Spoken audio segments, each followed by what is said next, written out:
In this video, we will show you how to sell Trust Wallet Token or TWT. It is a straightforward and clearly described in the video, so follow all the steps.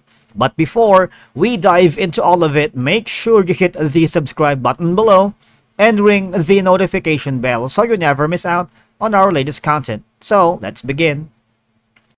Okay, so as of the moment, the Trust Wallet Token or TWT's current value is $1.10.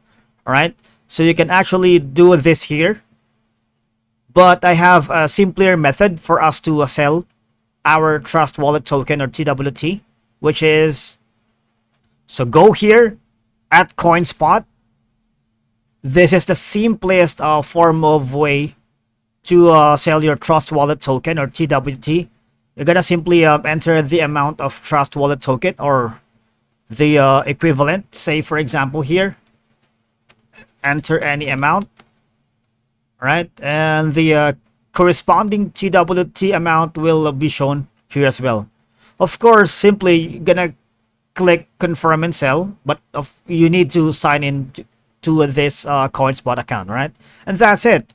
You're gonna be able to sell Trust Wallet Token, and you must first own an amount of Trust Wallet Token to buy or sell Trust Wallet Token. Register for a CoinSpot account right here.